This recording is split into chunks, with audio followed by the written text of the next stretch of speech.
नमस्कार, मैं उपेंद्र यादव, बेरोजगार की बुलंद आवाज में आप सबका स्वागत है। सबसे पहले मैं कल भी कहा था 26,000 चयनित बेरोजगारों को एक बार फिर शुभकामनाएं, क्योंकि अब नींद आपको अच्छी तरह आ रही होगी। लेकिन फिर भी कुछ प्रांत या कुछ लोग आप लोगों को चिंतित करने का कार्य करते हैं कि वो सुप्रीम कोर्ट में इसके आ जाएगा, वो आ जाएगा। मैं आपको पुनः स्पष्ट बता दूं, कल भी रात को मैंने लाइव फेसबुक करके आपको बताया था, आपको बिल्कुल घबराने की आवश्यकता नहीं है। जैसे सोमवार को कॉपी आएगी तभी उनको कॉपी मिलेगी, उनको कॉपी नहीं मिली और कॉपी मिलने के बाद वो दिल्ली जाएंगे, वो फाइल बनाएंगे, फिर पुटअप करेंगे, फिर वो डिफेक्ट में जाएगा, फिर उसके डिफेक्ट दूर होंगे, फिर SLP नंबर आएंगे, फिर सुनवाई होगी। तो 2 से 5 दिन लगेंगे, जब तक तो आप लोग स्कूलों में चले जाओगे।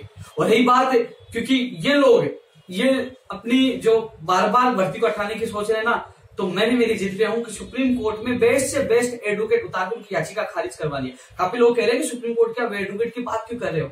इसलिए बात कर रहा हूं कि आप लोग स्कूलों में तो चले जाओगे, मान लीजिए वहां से स्टे तो नहीं आएगा, रिसेपल का दोबारा से आदेश हो गया रिवाइज होने का, जो लोग कोने पे हैं बार बार वो रिवाइज होगा, फिर जिला चेंज होगा, किसको खतरा होगा? आप लोगों को नुकसान होगा। यदि उनकी याचिका खारिज हो जाएगी तो कुछ नहीं होगा, वो घर बैठ जाएंगे, आप मस्ती से रहना, कोई रिजल्ट रिवाइज नहीं होगा, न जिला परिवर्तन होगा, और जो द्वितीय वरीयता सूची का इंतजार कर रहे हैं उनको भी खतरा नहीं होगा।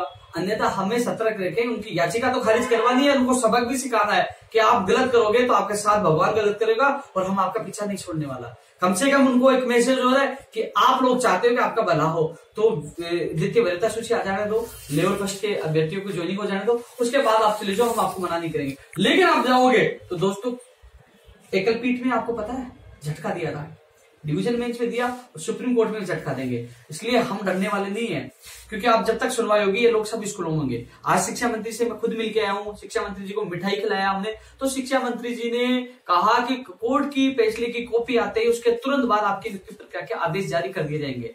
और मैंने उनको कहा कि अधिकारी को पाबंद किया जाए, जिससे वो अभ्यर्थियों की ज्वाइनिंग में ज्यादा दिक्कत ना आए। इसलिए दोस्तों, चयनित अभ्यर्थियों को घबराने की आवश्यकता नहीं है। आप छोटी छोटी बातों को लेकर घबराने जाते हो कि सुप्रीम कोर्ट में चले गए, स्टे आ जाए। अरे जब स्टे, किसी पहली बात तो आने नहीं दूंगा, मेरा वादा है, और 1% वो ताकत लगाए उससे पहले तुम स्कूलों में होंगे, इसलिए घबराने की आवश्यकता नहीं है। आपको पता है जो कहता हूं वो करता हूं, इसलिए आप चिंतित ना होए।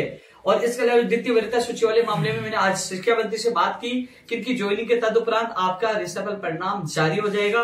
रिसेपल प्लस वेटिंग, रिसेपल एब्सेंट और अपात्र पे, और वेटिंग नॉन ज्वाइनर पर। तो दोस्तों ये चीजें इनकी ज्वाइनिंग, तो क्योंकि हमें प्रेशर पहले बनाना होगा, क्योंकि आचार संहिता पास में आने वाली है। और जो द्वितीय वरीयता सूची वाले हैं लेवल 2 वाले, इनका कैलेंडर जारी नहीं हुआ और दोबारा से रिसेपल परिणाम आ रहा है, तो उस संबंध में उन्होंने कहा कि आने वाले वीक में उनका कैलेंडर और रिसेपल परिणाम जारी हो जाएगा। लेकिन अब मेरा लक्ष्य है लेवल फर्स्ट का, जो मैंने बीकानेर में वादा किया था, कल भी सभा में वादा किया था कि आपका जल्द से जल्द रिसेपल परिणाम जारी करवाने का। तो दोस्तों इनके पास डेटा तो है ही, मैं भी अभी प्रयास कर रहा हूं, क्योंकि जो कल मीटिंग 10 तारीख को मुख्यमंत्री से होने वाली थी, जो गुर्जर समाज का आंदोलन जो अपनी मांगों को लेकर पूरे प्रदेश में चल रहा है, तो उसमें पूरी सरकार बिजी है, तो कल हमारी मीटिंग नहीं हो पाएगी। लेकिन डिप्टी CM साहब भी दिल्ली है, उनसे मैं संपर्क कर रहा हूं, जल्दी ही आपके मामले को लेकर उनसे मीटिंग रखी जाएगी और आपकी आवाज बुलंद की जाएगी। मुझे पता है कि आप लोगों से किया वादा मुझे जल्द से जल्द पूरा करना है, क्योंकि आपकी जो रिसेपल परिणाम डेटा आ चुका है वो आपका जारी हो सकता है। लेवल 2 वालों का भी मैंने आवाज उठाई थी,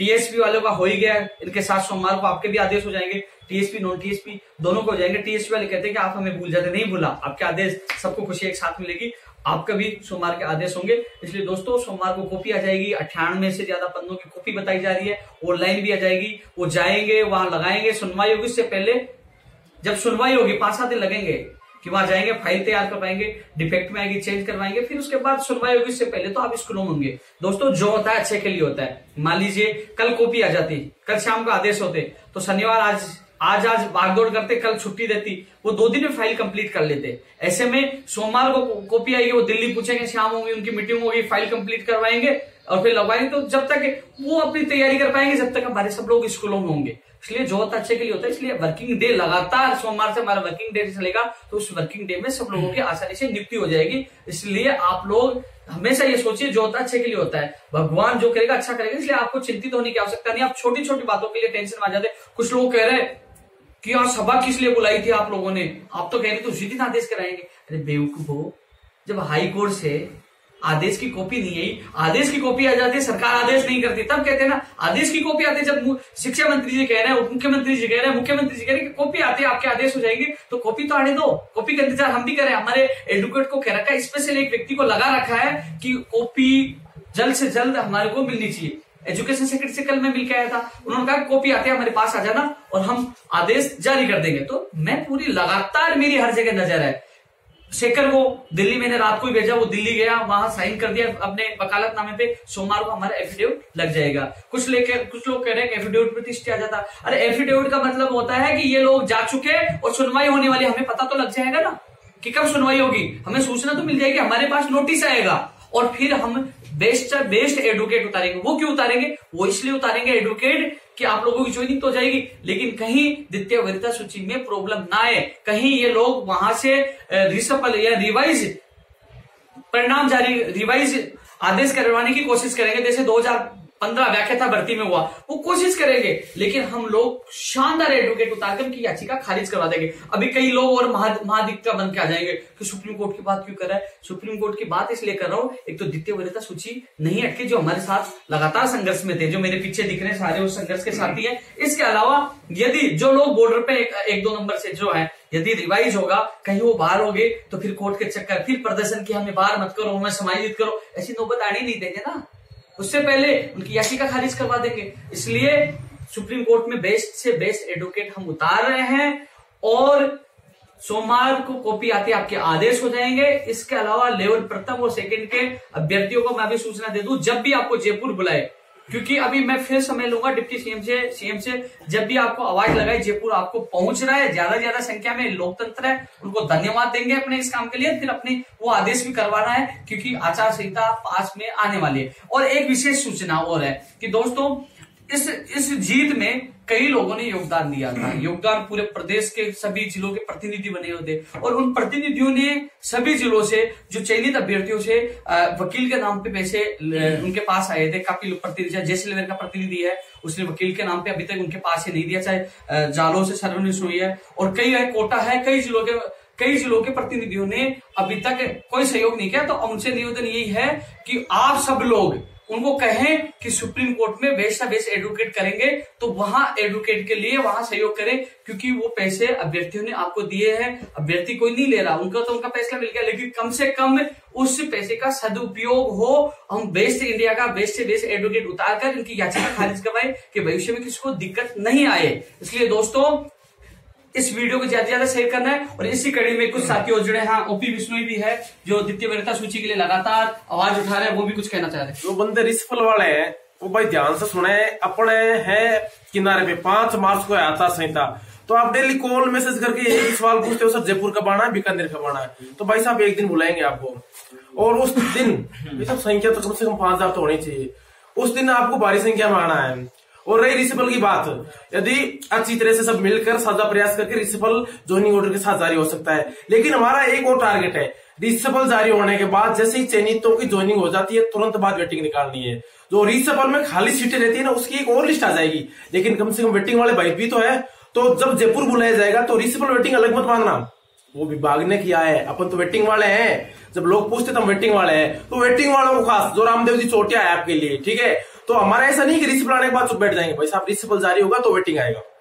यदि रिसिपल आने में देरी होती है तो फिर 5 मार्च को लोकसभा आचार संहिता, और आचार संहिता के पास में होने के बाद में जब चुनाव हो जाएंगे फिर अपने को कोई नहीं पूछेगा। इसलिए जिस दिन आवाज दे जयपुर उठा लेना, बैग तैयार रखना अपना। धन्यवाद। हाँ दोस्तों, रिसिपल के बाद ही यदि रिसिपल में देरी होगी तो वेटिंग में देरी होगी। तो रिसिपल और वेटिंग, क्योंकि दोस्तों वेटिंग वाले भी अपने भाई है, रिसिपल वाले भी अपने भाई है, लेकिन हमें प्रेशर दोनों को बनाना होगा। रिसिपल पहले होगा, उनकी ज्वाइनिंग होगी, तो उसके बाद वेटिंग आएगी। तो सब लोगों को आना है। मैं मेरा वादा करूंगा, जहां मुझे बुलाओगे मैं जाऊंगा। आज भी शिक्षा मंत्री जी के पास गया तो आपकी बात रखी, आगे भी रखूंगा। इसके अलावा दोस्तों जो सभी जिलों के प्रतिनिधि है, जो प्रतिनिधि हैं, आप सभी चयनित अभ्यर्थियों से निवेदन है कि मैं किसी प्रकार का कोई रिस्क नहीं लेना चाहता। आपकी ज्वाइनिंग तो 100% होगी, मैं वादा करता हूं, सीना ठोक के कहता हूं। जो लोग ये सोचते हैं ना भर्ती को रोक देंगे, उनको खुला चैलेंज, जितना दम लगाना लगा लेना, काम किया चैलेंज देके, क्योंकि तुम्हारी मंशा कभी कामयाब नहीं होने दी, नहीं होने दूंगा। लेकिन सभी चयनित अभ्यर्थियों से निवेदन है कि जो जिला प्रतिनिधि है उनको कहे कि जो आप लोगों ने सहयोग किया था ना, वो जयपुर जाके सहयोग करे, जिससे दिल्ली का एडवोकेट हम बेस्ट से बेस्ट कर सके और इन लोगों को एक बार फिर से झटका दे सके। क्योंकि वो लोग, कई लोग तो घर बैठ गए, हाँ कि हमारा तो काम हो गया। अरे हमें पता है 9 महीने से हमने कितने पापड़ बेले हैं, कितनी मेहनत की है, कितने चक्कर काटे हैं, इसलिए वो अपने प्रतिनिधियों कहें कि मेरे से संपर्क करें, जयपुर पहुंचे, जयपुर आके मुझसे मिले। आप सबका फर्ज बनता है आप बोले उनको, क्योंकि मुझे पता है कई प्रतिनिधि तो अपने आप को बहुत समझ रहे, बात तक नहीं करते। भैया प्रतिनिधि चुना है जिलों वालों ने मेरे पास भेजने के लिए, तो इसलिए दोस्तों आप अपने प्रतिनिधियों को मेरे पास तुरंत भेजे, चाहे जैसलमेर की बात हो, चाहे जालोर की बात हो, चाहे कोटा की बात हो, चाहे चूरू की बात हो, तो सबको बोले मेरे से मिले आके। और इसके अलावा और अभ्यर्थी कुछ कहना, आप कहना चाह रहे कुछ? मैं ये कहना चाहता हूँ जैसे कि 26,000 जो ये स्कूलों में पहुंच जाएंगे, उसके बाद अपना टारगेट रहेगा रीसफल और बेटिंग। तो इस वीडियो के माध्यम से ये कहना चाहता हूँ उपेन भाई के नेतृत्व में अपन, जैसे कि उपेन जी जिस दिन आपको कॉल मैसेज करे, जिस दिन अपन को आना है डिप्टी सीएम से मिलने, तो आप ज्यादा से ज्यादा भीड़ दिखाए, यही कहना चाहता हूँ।